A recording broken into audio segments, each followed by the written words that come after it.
پاکستان تحریک انصاف کی لیڈرشپ پہ، عمران خان صاحب پہ سینکڑوں مقدمات درج کیے گئے، اور مقدمات کی نوعیت ایسی تھی کہ ہمیں شرم آتی ہے کہ ایسے ایسے مقدمات، جس طرح کے عدت کیس تھا، جس بھونڈے طریقے سے ایکس پرائم منسٹر کو ہیوملیٹ کرنے کی کوشش کی گئی، جس طریقے سے سیاستدانوں کو، اور اس میں جو میرے بائیں ہاتھ پہ بیٹھے ہوئے ہیں یہ اس کے 100% شریک تھے،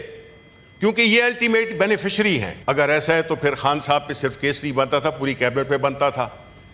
لیکن چونکہ مقصد تھا، اس میں کئی لوگ ایسے بھی تھے جس پہ کہ کیس آپ نہیں بنانا چاہتے، تو صرف خان صاحب کو ڈسکریڈٹ کرنے کے لیے کہ انہوں نے یہ جرأت کیسے کی کہ وہ، خدا نہ خواستہ میں یہ کہوں گا کہ یہ شاید دانستہ طور پہ نہ بھی کیا ہو، لیکن چونکہ مقصد تھا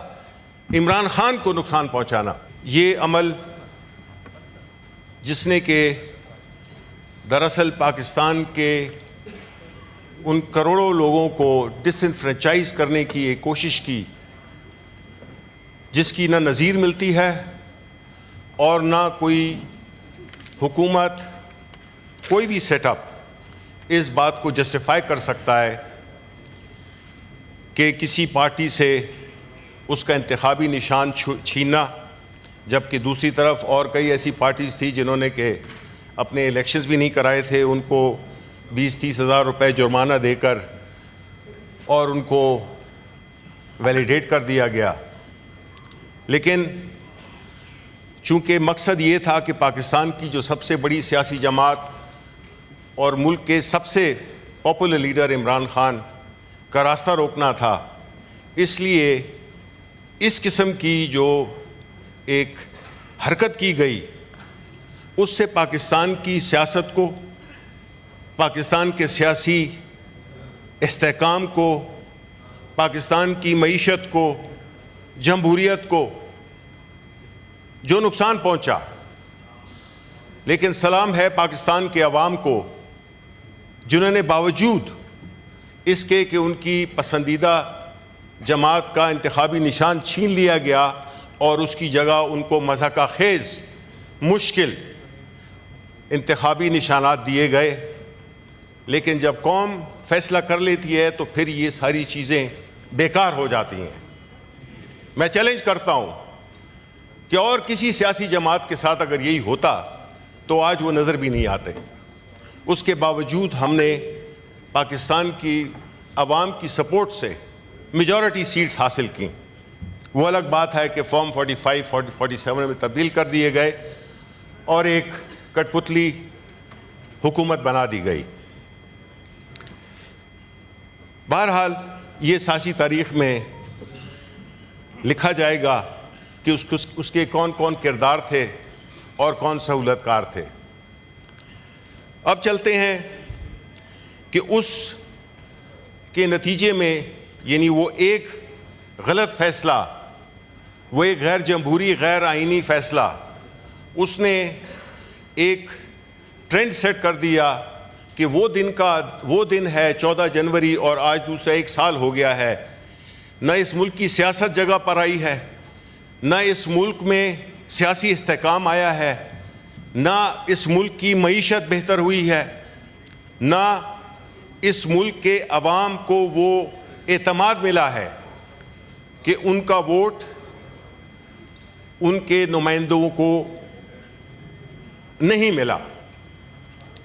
ان کا مینڈیٹ یہ دراصل پاکستان تحریک انصاف سے نہیں، یہ مینڈیٹ چھینا گیا پاکستان کے عوام سے، جو کہ ایک پرامن لوگ ہیں اور اپنی سیاسی جدوجہد میں انہوں نے اپنا ایک قانونی اور اخلاقی اور جمہوری فرض ادا کر کے ووٹ دیا۔ اور اس کے نتائج کو آپ نہ مانیں یہ اور بات ہے، یہ کسی اور دن ہم اس پہ بات کریں گے۔ اب ہم اس کے بعد جو ایک لامتناہی سلسلہ شروع ہوا فاشزم کا، وہ آج کے دن تک قائم ہے۔ آج بھی ہم اسی کیفیت سے گزر رہے ہیں, ملک اسی کیفیت سے گزر رہا ہے. ہماری جو معاشی عدم استحکام ہے وہ اپنی جگہ پہ قائم ہے, جس کی مختلف صورتیں دیکھنے میں آتی ہیں کہ جب حکومت پرائیویٹائز کرنا چاہتی ہے تو پی آئی اے کو تو ایک گاہک آتا ہے, وہ بھی کسی پراپرٹی کے بزنس کا بندہ. جب اسلام آباد کے آؤٹ سورسنگ کی بات ہوتی ہے تو وہ بھی ایک بندہ, ایک پارٹی آتی ہے. یہ ریفلیکٹ کرتا ہے کانفیڈنس ان پاکستان. یہ ریفلیکٹ کرتا ہے کہ ہمارے ملک اس قابل لوگ سمجھتے ہیں کہ آیا اس میں انویسٹمنٹ کی جائے. بتا دیں مجھے کہ کتنی فورن انویسٹمنٹ, فورن ڈائریکٹ انویسٹمنٹ ہوئی ہے اس میں. اس پہ اکانومی پہ ہم پھر کبھی بولیں گے, لیکن ابھی جو ہم دیکھ رہے ہیں کہ جب یہ ہوا 14 جنوری کا جو پہلا واقعہ ہوا, تو اس کے بعد پاکستان تحریک انصاف کی لیڈرشپ پہ, عمران خان صاحب پہ سینکڑوں مقدمات درج کیے گئے, اور مقدمات کی نوعیت ایسی تھی کہ ہمیں شرم آتی ہے کہ ایسے ایسے مقدمات, جس طرح کے عدت کیس تھا, جس بھونڈے طریقے سے ایکس پرائم منسٹر کو ہیوملیٹ کرنے کی کوشش کی گئی, جس طریقے سے سیاستدانوں کو, اور اس میں جو میرے بائیں ہاتھ پہ بیٹھے ہوئے ہیں یہ اس کے 100% شریک تھے, کیونکہ یہ الٹیمیٹ بینیفیشری ہیں. توشہ خانہ کیس ہو, سائفر کیس ہو, جو بھی ہو, منہ کی کھانی پڑی, کیس ہارتے گئے, ثابت کچھ نہیں کر سکے. تو پھر ایک ایسا کیس جس کو کہ لوگ القادر یونیورسٹی کے نام سے جانتے ہیں, القادر یونیورسٹی, اور 190 ملین پاؤنڈ, تاثر یہ دیا جاتا ہے کہ 190 ملین ڈالر خان صاحب کے اکاؤنٹ میں گئے ہیں. اب جب یہ ثابت نہیں کر سکے تو میں پہلے تو بتا دوں کہ القادر یونیورسٹی کس لیے بنی تھی. یہ اس شخص نے بنائی جس نے کہ پہلے حکومت میں آنے سے پہلے, much before, when he was the most popular athlete in the world, most liked person in the country, انہوں نے اسکولوں کے بچوں سے چندہ لے کر یونیورسٹیوں تک اور مخیر حضرات سے رہ کر شوکت خانم اسپتال بنایا, جو کہ کینسر کا علاج کرتا ہے, مفت علاج کرتا ہے. اور وہ لوگ جو کہ 25 سال حکومتوں میں رہے ہیں, ان کے ہاتھ سے کوئی خیر کا کام نہیں ہوا. اس کے بعد جب اسپتال بن گیا, علاج شروع ہو گئے, آج بھی دنیا کے بہترین اسپتالوں میں ہے, اور آج بھی زکوٰۃ خیرات کے پیسوں سے اور مخیر حضرات کے لوگوں کی ڈونیشن سے وہ اسپتال الحمدللہ چل رہا ہے. حالانکہ اس کے راستے میں بھی فنڈ ریزنگ کے لیے بڑی رکاوٹیں کھڑی کی جا رہی ہیں. اس کے بعد یونیورسٹی بنائی کہ پاکستان میں وہ غریب طلباء جن کو کہ موقع نہیں مل سکتا ایک اچھی یونیورسٹی میں جانے کا, ان کے لیے یونیورسٹی بنائی. اس کے بعد مختلف فلاحی کام کیے. تو یہ تو ان کا ریکارڈ ہے. یہ نہیں ہے کہ وہ آئے اور انہوں نے یہ القادر یونیورسٹی بنائی, پہلا ان کی, چونکہ وہ وزیر اعظم تھے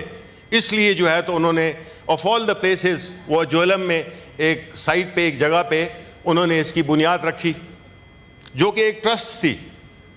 القادر یونیورسٹی میں خان صاحب کا مقصد کیا تھا؟